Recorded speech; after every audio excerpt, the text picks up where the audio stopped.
What's up, motherfuckers? We're in the last day of the class chess, and in this tournament, the format was that in the first day, the victories are 1 point, in the second day, the victories are 2 points, and in the third day, the victories are 3 points. So, of course, it's more important to win your games in the last day. In the first day, Gukesh was the best player, and he ended in the first position. But the second day and the third day matter more, and in these days, Carlsen plays better. So we're going to see one of the decisive games of the tournament with Carlsen the title in the last day against Gukesh, sorry. Okay, let's see the game. Gukesh go with the white pieces and he opened with e4, entering now in Spanish e5, knight f3, knight c6, bishop b5, a6, knight a4, knight f6, sword castle, bishop b7, and here rook e1 is the main line. And okay, later white line is going to be c3, h3 and h3 and d4, trying to open a little bit more the position. Okay, it's still being a close position, but it's trying to open a little bit. But okay, Gukesh select the move d3, who is more positionally and is to play more again more close. And of course, it's a very good option, but against Magnus Carlsen, it's not my favorite move because Carlsen dominates also well the close Spanish. Yeah, all the close position of the Spanish. Carlsen has so much experience and he understands so well this type of position. So I don't think that this was the best option for playing against Carlsen. I prefer the move d3 to playing against low rated players because you are going to understand better the position than them. But if you are just more aggressive and more good tactical player like Gukesh, if you are facing Magnus Carlsen, who is the best technical player ever, I don't like this move d3. I prefer just go with rook e1. By the way, Gukesh select d3 is fine, and b5, bishop b3 here, black can or castle or b6, sword castle. And okay, white here have he goes with rook e1. A4 was the other way to play. But okay, rook e1, that's fine. D6, c3, and here I say some seconds ago that Carlsen understands so well this position, but here he plays bishop b7, who I don't like. In general, when you play bishop b7, is to break with d5, because the bishop on b7 against the pawn on d3 is not the best. Especially if I play bishop b7. Maybe if your opponent wants to game with d4, okay, there are some lines like the s where the bishop was fine on b7. But in this position, when you have the pawn on d6, I'm not used to like bishop b7 in this close Spanish. Here I prefer the plan knight a5 followed by e5. By c5. Sorry, that's my favorite plan. And then black plan is like you see in the arrows: rook e8, bishop f8, a6, knight c6, and breaking d5 in one moment. The c8 bishop you can put on b6 or on b7. Doesn't matter. But the idea is just break on d5. Okay, he played bishop b7, 92, a6, and now comes another important idea, positional idea, which that here white should play d4 directly. Gukesh first came to e3 with the knight to later play d4, but this is a small positional inaccuracy. Was stronger play d4 directly because after knight f1, black have this idea of knight a5 followed by c5. And when you play d4, I'm going to recapture twice with c5. So that's why it was stronger to play d4 TLD without knight f1.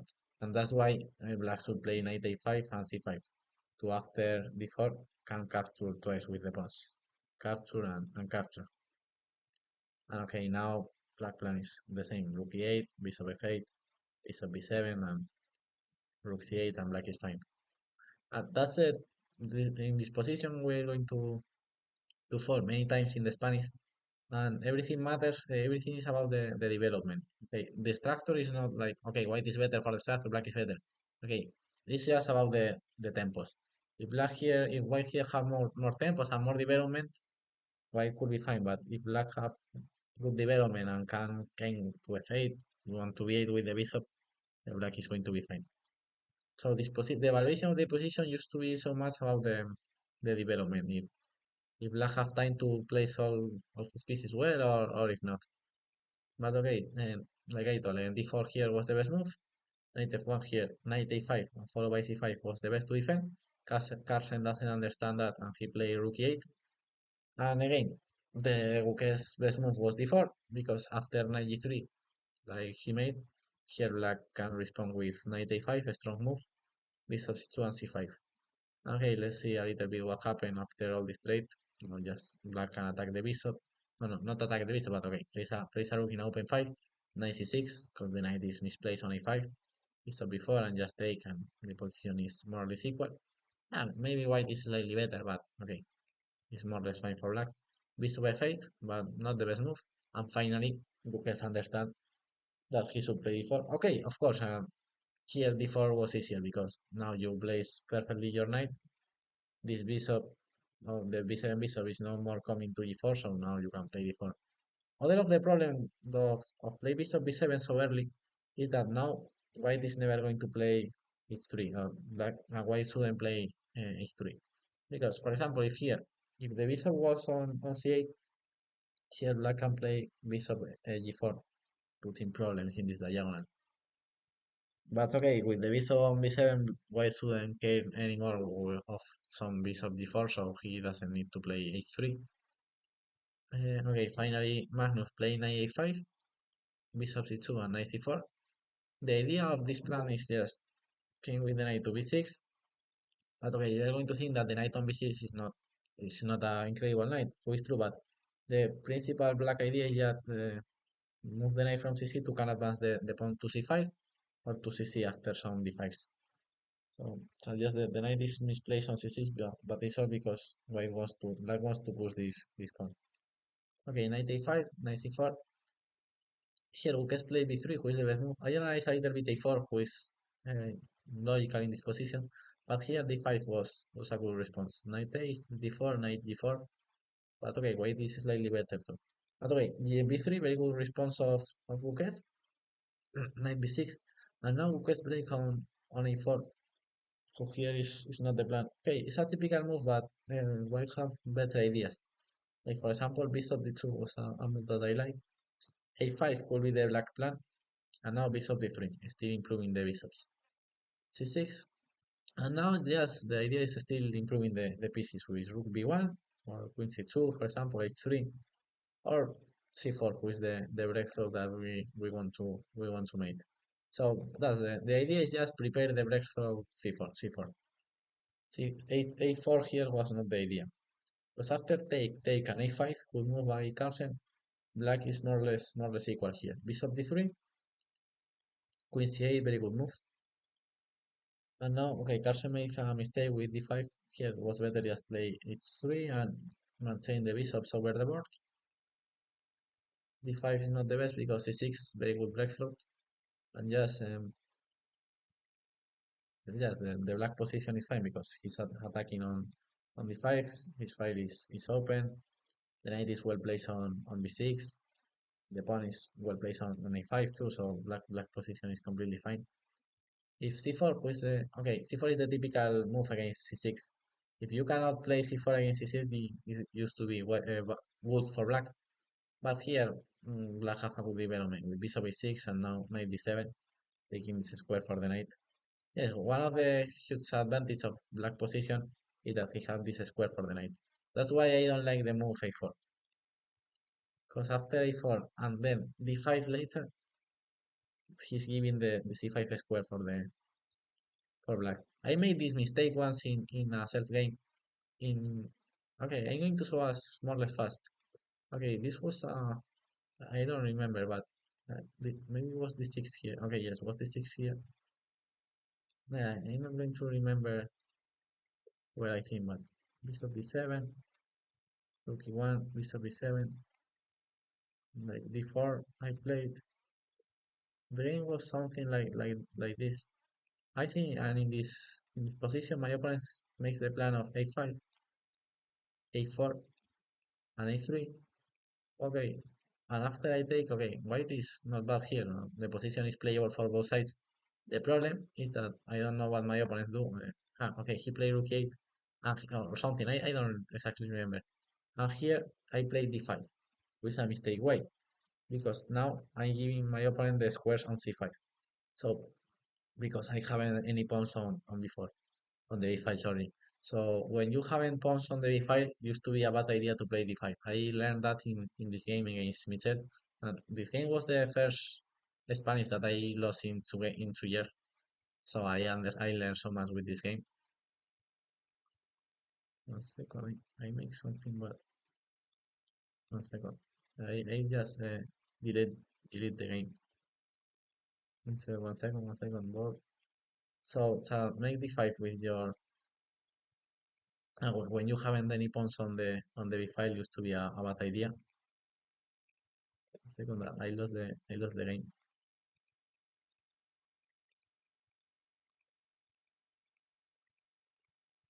I don't know what I do that I lost the next move of the game. Okay, now I recover everything. Okay, c6 will break through. Yes, if c4, just bishop b6 and knight d7 coming to c5. Like I explained, when you haven't pawns on the b5 with white, you cannot play d5 because you are giving your opponent the c5 square for the knight. Or rook b8 was a better option here because Gukesh he played bishop b3, which is a losing move, but rook b1 is a better option, queen c7, and just play with c4. The problem of bishop b3 is that here black have an incredible tactic with c takes d5, bishop takes, and now takes on e4.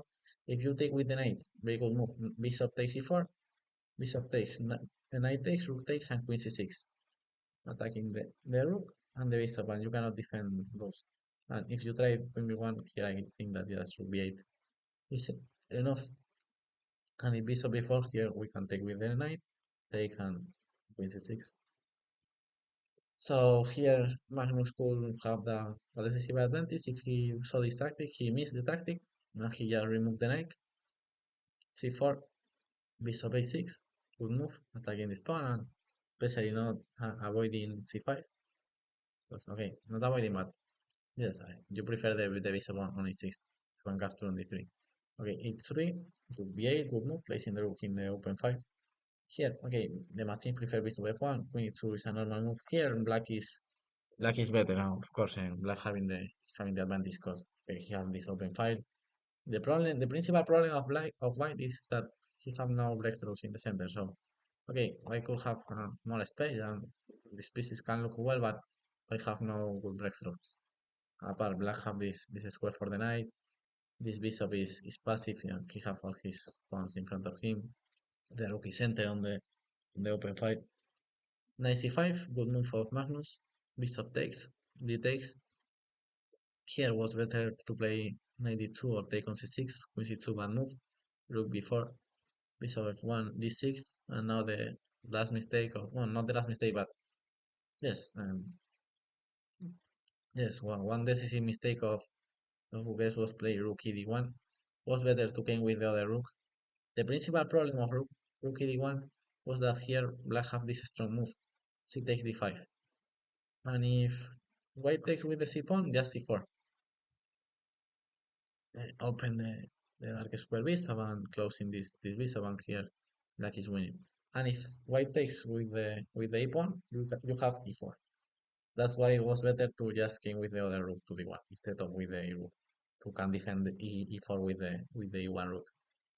Okay, Carlsen missed that. He plays queen c7, just improving. Magnus used to prefer to still improving his pieces a little bit before made the important breaks. He always improved the pieces first. And now last mistake of Gukesh, rook d2. He should play knight d2, just defending the idea like I say in the previous move, or just take here. But okay, I prefer knight d4. The problem of rook d2 is that now Carlsen finally saw the tactic and he takes on. No, it's not a tactic. He saw the position idea to say in a way, and he finally take on d5. She takes d5 and c4. Very good move. Closing the f1 bishop, closing the f1 bishop and open this f8 bishop, and just black is winning. Now the rest of the game was more or less easy for Carlsen. He just still improving his pieces, like he's the best player in the world improving the pieces. Rook c8 to help the pawn, and now bishop g7. It's 5, b3, knight g4. Very good square for the knight. Yes, maybe h4 is not the best because you are giving the h4 square to black. Good, very good knight there. Now black attacks from here. And now comes the last piece to attack. Let's see that the pieces are okay. This bishop is defending c4. The rooks are fine. The queen is attacking. The knight is attacking. So who is the last piece who need to come to the party? The bishop on d7. So bishop a6, attacking the queen, and bishop f4, threatening bishop here. Knight h1. And oh yeah, rook b3, g3, going back, and queen b4. And here Gukesh just resigned. He should take here, and now maybe bishop here. But okay, this is false, but now this one is going to queen. So here we get resign, and this victory makes Carlsen to be closer to the yes, to the victory of the tournament. So very good game of Carlsen showing how to play this type of close position. And especially I think that you could learn about the Gukesh mistakes, especially about the d5 mistake. Not open so not play d5 when you haven't pawns on the b file in the Spanish because you are giving to your opponent the c5 square. Okay, I'm going to go to this moment. One second. Okay, here, yes, not play d5 here because you are giving the square c5. But okay, there are more things important. For example, here, understand that until here, Lucas was playing 5 here. a4 was not the idea. The idea is play bishop d2, bishop d3, and prepare c4. That's the good breakthrough. And the another important thing was that uh, white should play d4 to avoid knight a5 followed by c5, and black should play a5 followed by c5. So that's all. I'm going to analyze one more game of this tournament. The victory of Magnus Carlsen in the last day against Fabiano Caruana. But I'm not going to analyze that. Okay, I'm going to analyze the game, but not the full game, only a part of the game. And I'm going to make that in the series of middle game after classes. So let's see the next videos. Bye bye, motherfuckers.